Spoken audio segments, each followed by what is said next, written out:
வணக்கம். இன்றைக்கி கிராமிய பாலேடு 9.0ல் இன்றைக்கி என்ன கிளாஸ் பார்க்க போகிறோம்னா பட்டுவாடா எப்படி எடுக்க போகிறோங்கிறத இப்போ பார்க்க போகிறோம்.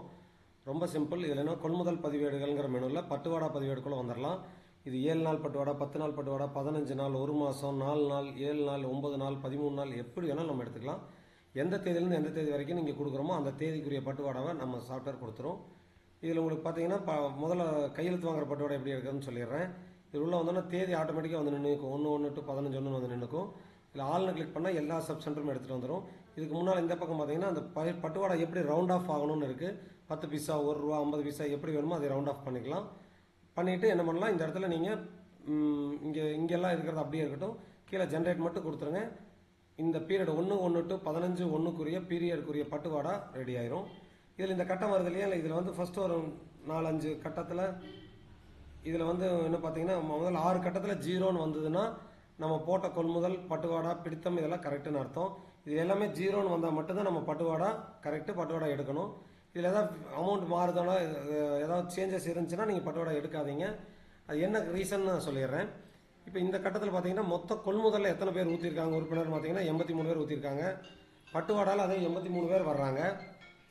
மொத்த லிட்டர் பால் வாங்கின லிட்டர் இந்த 1 to 15ல் அதுவும் அதே மாதிரி 6400.9. பட்டுவாடாலையும் அதே 6400.9க்கு பட்டுவாடா போகுது.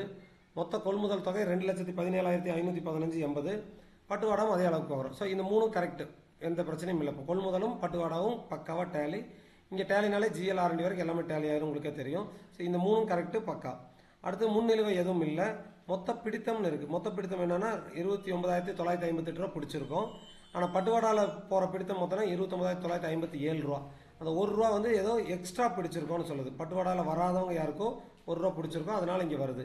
இது எங்கே போய் செக் பண்ணலான்னா அதை பிடித்தங்கள் போடுற இடத்துல இதுக்கு முன்னால் இந்த இதில் பார்த்துருப்பீங்க. பிடித்தங்கள் லிஸ்ட்டில் சங்கமில் மொத்தமாகனு போனீங்கன்னா இங்கே வந்து யாருக்காவது இங்கே 1 ரூபா போட்டது யாருக்காவது எக்ஸ்ட்ரா இருந்துச்சுன்னா அது இங்கே காமிக்கும்.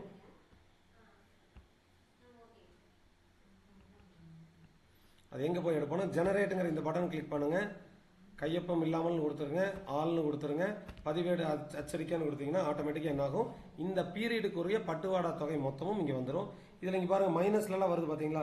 இந்த மைனஸ்லலாம் வர்றது தான் பிரச்சனை. இங்கே வந்து இந்த கிரே கலரில் காமிக்குது இல்லையா, இது வந்து என்னென்னா அமௌண்ட் இல்லாமல் எக்ஸ்ட்ராவே நம்ம பிடித்தம் பிடிச்சிருக்கோன்னு அர்த்தம். 79ங்கிற மெம்பருக்கும் 370ங்கிற மெம்பர் பாலே ஊற்றல, அதில் 1 ரூபா பிடிச்சிருக்கோன்னு அர்த்தம்.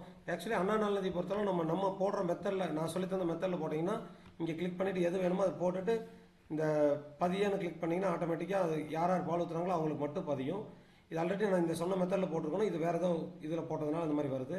இப்போ 79ங்கிற மெம்பரில் போட்ட பிடித்தங்கள் ஏதாவது நீக்கணும். அனைத்துமில் போய் 79 நீக்கிடுறேன். 1300 நீக்கிடுறேன். சினையோசிக்கு நீக்கிடுறேன். நீக்கிட்டு டெலிட்னு கொடுத்துட்டா டெலிட் ஆயிரும். சரி, அதே மாதிரி நீ வேறு எந்த மெம்பருக்கு மைனஸில் வருது அப்படின்னா எதுவும் இல்லை. பிடித்தம் இன்னொரு மெம்பர் இருக்குது. யார் 370ங்கிற மெம்பர் இருக்குது. 370ங்கிற மெம்பர் இதில் பட்டியலில் போனீங்கன்னா 370ன்னு வந்திருக்கு. அண்ணா நலநிதி வருது. பாலை ஊற்றில் 1 ரூபா பிடிச்சிருக்கிறோம். இது எல்லாமே எங்கே காமிச்சு கொடுக்குறோம், நம்மளுக்கு இந்த ஜென்ரேட்டுங்கிற இந்த பிடித்தங்கள் லிஸ்ட்டுக்கு போனீங்கனாலே காமிச்சு கொடுத்துரும். இதில் பார்த்து தெரிஞ்சுக்கலாம். இப்போ நம்ம இந்த 2 பிரச்சனையும் கரெக்ட் பண்ணியிருக்கோம். இப்போ நான் ஜென்ரேட் கொடுக்குறேன். அந்த 1 ரூபாயும் டிலீட் பண்ணிட்டேன். எல்லாமே இந்த கட்டமே காமிச்சு கொடுத்துரும் நம்மளுக்கு. நம்ம போடுற பிடித்தவங்க பட்டுவாடெல்லாம் கரெக்டானு பார்த்தோம். இப்போ இந்த ஃபஸ்ட்டு 6 0ன்னு இருந்ததுன்னா நம்ம பட்டுவாடா மொத்தமும் கரெக்டுன்னு அர்த்தம். பாருங்கள், இப்போ 656 பிடித்தம் போட்டிருக்கோம். பட்டுவாடாலே 656 வந்துருச்சு. இது எல்லாமே டேலி ஆகுது. இந்த 6 கட்டமும் 0 இருக்குது. ஸோ பட்டுவாடா கரெக்டுன்னு அர்த்தம். இப்போ ஷோன்னு கிளிக் பண்ணிட்டீங்கன்னா ஆட்டோமேட்டிக்காக நம்ம பட்டுவாடா கையெழுத்து வாங்குற பட்டுவாடா இப்படி வந்துடும். ஸோ இது நம்மளுக்கு வேண்டாம் அப்படின்னா என்ன பண்ணலாம், நம்ம வங்கி பட்டுவாடா கொடுக்கணும்னா இங்கே வங்கி பட்டுவாடா மேலே ஒரு கிளிக் பண்ணுங்கள்.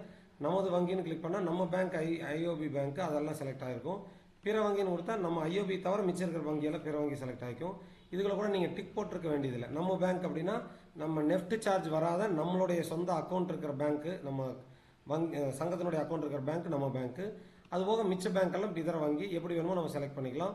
அல்லது எல்லா பேங்க்கையும் ஒரே லிஸ்ட்டாக எடுக்கணும்னா இங்கே ஆள் மேலே கிளிக் பண்ணிங்க, எல்லாம் வந்துடும். அல்லது பர்டிகுலராக ஒரு 3 பேங்க் மட்டும் வேணுனாலும் இப்படி கொடுத்துக்கலாம். எப்படி வேணாலும் கொடுத்துக்கலாம். இப்போ நான் ஆன்லைன் கொடுத்துட்றேன். கொடுத்துட்டு என்ன பண்ணணும்னு நினைப்பேன், ஜென்ரேட்னு கொடுக்கணும். ஜென்ரேட் கொடுத்துட்டு ஷோ கொடுக்கணும்.